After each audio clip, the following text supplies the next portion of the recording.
Você, concurseiro de todo o Brasil, é um prazer mais uma vez recebê-lo em nossa companhia. Seja bem-vindo, meu amigo, minha amiga, a este site de sucesso, este site que vai fazer de você mais um dos nossos campeões. Sou o professor Jefferson Fiel, professor de matemática, raciocínio lógico e estatística. E na aula de hoje, galera, vamos falar sobre gráficos estatísticos. Vamos aprender aí a fazer a análise e a interpretação matemática de gráficos estatísticos. É bom lembrar que quando a gente fala em análise de gráficos, envolve duas situações. Uma coisa é você saber interpretar e analisar o gráfico. A outra é operacionar, ou seja, a partir do momento que você conseguiu fazer uma análise daquele gráfico, obviamente você tem que dar uma resposta, e essa resposta implica numa ação matemática através de algum cálculo, envolvendo talvez uma porcentagem ou uma média, enfim. Todo gráfico ele vai representar e vai solicitar de você ao mesmo tempo o desenvolvimento de uma equação ou a descoberta de um determinado valor, ok? Beleza? Então vem comigo, galera, para darmos aí o pontapé inicial. Na aula de hoje, como eu disse, análise e interpretação matemática de gráficos estatísticos. Belezinha? Então vamos lá. Gráficos, cara. O que são gráficos, professor? Nós temos que falar sobre gráficos agora. Bom, primeiro, a definição técnica de gráfico. Nós temos que é uma representação com forma geométrica, construída de maneira exata e precisa a partir de informações numéricas obtidas através de pesquisas e organizadas em uma tabela. Bom, a gente sabe que a estatística funciona assim, né? Vai em campo, colhe os dados, esses dados são apresentados em tabelas e essas tabelas, por sua vez, são transformadas em gráficos, tá? Então, os gráficos nos retratam valores que foram captados em campo através de uma pesquisa estatística. Tranquilo. Bom, como que nós podemos representar, ou melhor, apresentar esses dados? Bom, a gente pode apresentar através de tabelas e a partir das tabelas, os gráficos. Quais são os gráficos que nós usamos? Comumente, nós usamos cinco tipos de gráficos. Nós usamos o gráfico em colunas, que também pode ser traduzido como em barras, eles têm uma semelhança muito grande. O gráfico em linhas, o gráfico circular, que é mais conhecido como gráfico em setor ou pizza, também chamado de pizza, e o gráfico pictórico. Então, nós vamos falar sobre todos esses gráficos, vamos aprender a fazer a leitura deles, e aí depois nós partiremos para a prática, que é a resolução de alguns exercícios, dado um determinado gráfico. Tranquilo? Então vem comigo. Primeiro gráfico que nós vamos estudar, galera, é o gráfico em linhas. Então vou lhes apresentar. Está aqui. Eu tenho aqui uma situação, evolução da população de Ubatuba, e aqui tem um gráfico, e esse gráfico é chamado de gráfico em linhas. Bom, por que gráfico de linhas, professor? Porque, veja bem, a sua representação é através de um segmento, né? Então, eu tenho um segmento aqui, aí outro segmento, então a união desses segmentos representa aí uma linha, tá? Uma continuidade de uma linha. Por isso, ele é chamado de gráfico de linha. Esse gráfico, ele é representado bem semelhante àquilo que a gente aprende lá na matemática, chamado de plano cartesiano. O plano cartesiano é um conjunto de dois eixos, um eixo horizontal e um eixo vertical. O eixo horizontal representa o eixo X. No caso do gráfico de linha, geralmente, quando eu digo geralmente, é em 99% dos casos, na horizontal vai estar os dados referente a tempo. Esse tempo pode ser horas, minutos, segundos, dias, semana, mês, ano. Geralmente é um dado referente a tempo. Professor, sempre vai ser tempo? Não. Não, sempre não. Mas geralmente é tempo. Então eu tenho aqui um tempo numa determinada escala. E na vertical são os valores associados a esse tempo, de acordo com o título desse gráfico. O título aqui quer dizer evolução da população de Ubatuba, ou seja, o crescimento dessa população ao longo do tempo. Então, aqui na vertical, eu tenho os valores que foi crescendo, que foi evoluindo essa população. E aí, eu faço a associação de acordo com cada ano, ok? Bom, beleza, professor, eu já sei que na horizontal geralmente é dado o tempo e na vertical são os valores associados ao título em questão que o gráfico representa. Nesse caso, evolução da população. Beleza.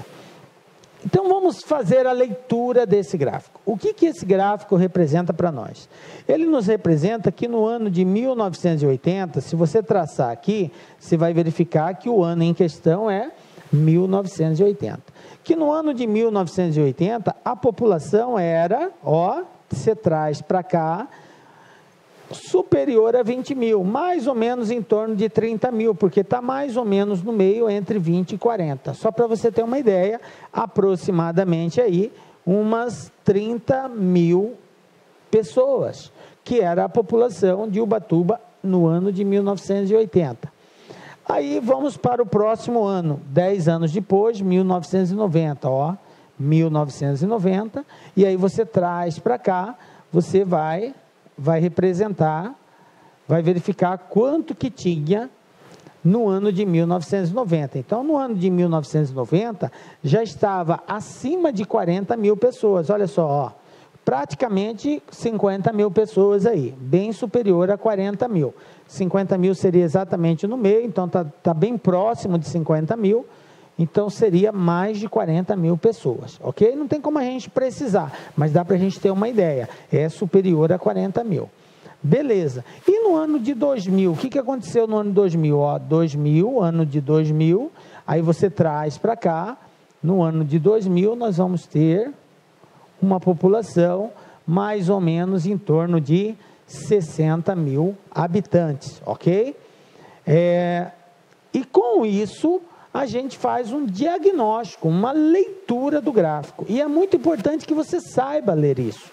Então, a gente chegou à seguinte conclusão, que no ano de 1980, a população era superior a 20 mil.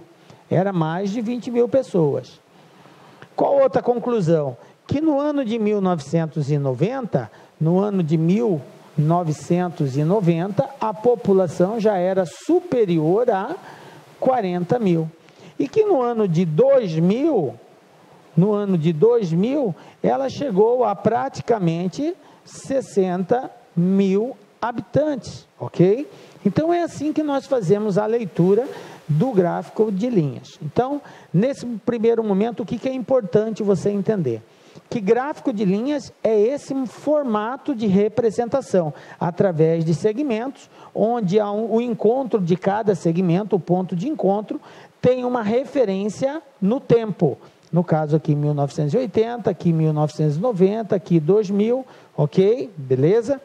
Bom, e esse mesmo ponto que representa a referência no tempo, também tem uma projeção numa certa quantidade, de acordo com o título do gráfico, beleza? Então, você já sabe como fazer a leitura de um gráfico de linha e como identificá-lo também. Obviamente, cara, nenhum concurso vai perguntar para você, olha, que tipo de gráfico é esse? Não, eles não vão fazer esse tipo de pergunta. Ele vai te dar um gráfico e vai fazer alguma pergunta referente a esse gráfico.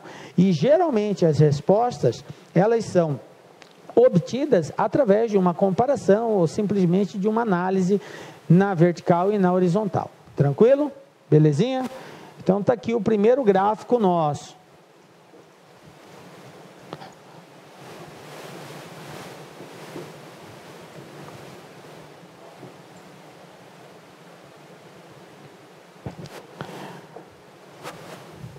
Segundo gráfico, o gráfico de coluna.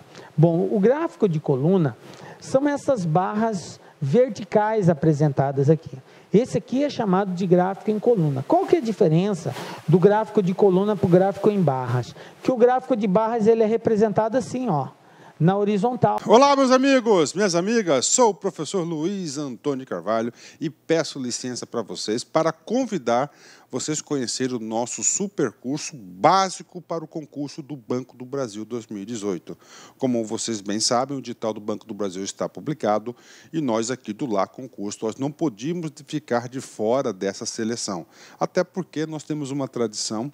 De 2010 até a presente data, nós tivemos oportunidade de atender todos os concursos de carreiras bancárias no Brasil.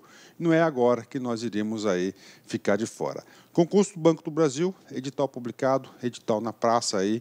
Quero dizer para vocês o seguinte, nosso curso é um curso básico, porque essa seleção do Banco do Brasil ela veio muito diferente. Tudo leva a crer que será carreira administrativa com foco em informática e claro, informática vai ser a matéria aí base desse concurso. Infelizmente, nós fizemos uma reunião com a nossa equipe de informática e nós resolvemos não atender esse módulo de informática. Então, meus amigos, minhas amigas, eu quero dizer para vocês o seguinte, quer fazer um curso básico, esse curso com a qualidade dessa videoaula para você pontuar, então acesse lá concursos, é apenas 10 parcelas de R$15.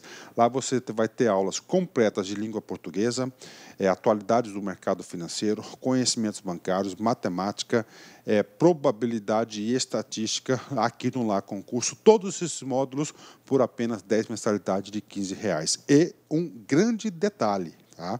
Um grande detalhe. Fiz um compromisso com o pessoal, com nossos alunos do Banco do Brasil. Se nós tivermos aí 100 matrículas no concurso do Banco do Brasil, o professor Luiz Antônio de Carvalho se compromete em oferecer para vocês uma super revisão de informática nesse edital, de 5, 6 horas aí com um dos nossos mestres, né? A gente vai providenciar. Bacana? Então eu espero vocês aqui no Lá Concurso. Forte abraço, fique com Deus. Tchau, tchau.